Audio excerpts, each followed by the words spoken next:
Rolling. Rolling. GregTate, take 3. Gotcha. All right, Greg, I'm going to give you a couple of records. Okay. See, what does this record inspire? And hold up to the camera for the thing. Oh, you can hold actually. Let's do it again. Yeah. Yeah, you can hold that. There you go. Yeah. Fred Wesley and the JPs. Damn right I am somebody. You know. It's interesting because any Fred Wesley record and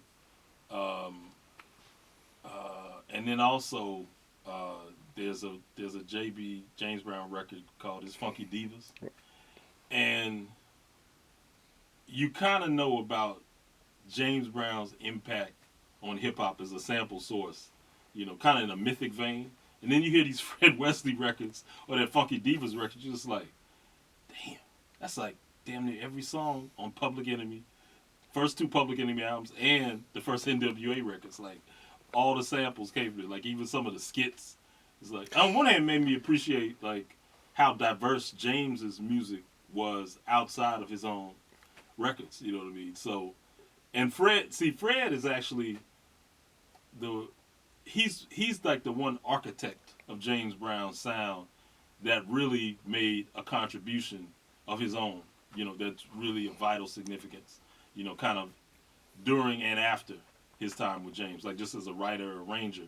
Like, yeah, I mean, it's like really, if you talk about this record and then the stuff he did on some of the Funky Divas things, you know, you realize, like, man, Fred Wesley is as important as James Brown to the development of hip hop. Absolutely. Yeah. Speaking of Midwest? Yeah. Man, I love this dude. Steve Arrington, I love his voice. I love what he does with the Ohio falsetto. You know what I mean? I'm not even going to try to imitate it, you know what I mean? But, you know, because it's got a cartoonish thing to it, you know, but it's just what he does with the melisma, you know. And then I interviewed him once, and he talked about the impact of Coltrane on the way that he sings too. You know what I mean? And I was like, oh, okay, I get it. You know, taking some scales and stretching them out, and exaggerating them. It's like, okay, cool, man. But you know, just a great funky and writer as well, and kind of like one of the, you know, really one of the last guys standing. You know, from that whole school that we know kind of started with the Ohio players, and then you know, evolved to the bands like Lakeside and Zap and his band Sun, you know, and then his band, the band he comes out of, Slave, as well, man. You know, and you know you know, the Ohio bands just put their own kind of snap and stank, you know, on the funk sound that evolved, you know, by the mid '70s, you know, through the dual influence of Earth, Wind and Fire and P-Funk. You know, it's like, because I think they had guys who also had really distinct virtuosic sounds and personas on the instrument, but they really wanted to have that versatility in terms of presentation and songs, like Earth, Wind and Fire had as well. You know, just writing songs that could like move in between like R&B and pop kind of seamlessly. So, yeah, Steve's definitely representative of all of that in terms of dating. Look at the ladies, all of them fine, man. Yeah. And there's that. All right, my man. Yo, I had to say, man, like, I'm such a Miles Davis disciple, devotee, you know, and particularly that band of Miles's, or those bands of Miles's that Mtume was in the 70s, you know, where, yeah, I mean, he was playing conga like I'd never heard anybody play conga before. I mean, because he developed this whole 10-finger technique based on studying the tabla, you know, so he's like, you hear him play conga with Miles, and it doesn't sound like Latin, it doesn't sound like African, it's like some new hybrid. He evolved, and, you know, my man Pete Cozy was in that band. He's one of the baddest guitar players the world has ever known after Jimmy.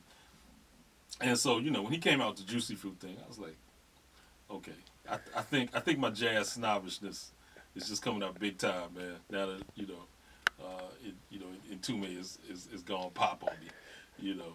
And it's kind of interesting when I think about how the core members of that that band, Mtume, Mike Henderson, and Reggie Lucas end up becoming like majorly successful pop producers in the 80s. You know what I mean? And it marks a transition in terms of Miles's sidemen going on and becoming important figures in music. It's the first time like the guys who were the core players of a Miles Davis band, didn't really have any impact on the sound of jazz subsequently. Their impact is really on pop, and in production. Reggie, is somebody who, I don't know if a lot of people know, but, he's Miles Davis's rhythm guitar player. Almost like 2 or 3 years after he leaves Miles, he produces and writes almost everything on Madonna's first record. I said, well, Reggie's good for life. Now, it's like you haven't even heard about anything Reggie Lucas has done, but it's like if you co-wrote Holiday, you probably don't need to play another note in life. And then, of course, Mtume, he probably contributed like the most well-known Biggie sample of all time to hip hop. So, And this one I thought you'd enjoy.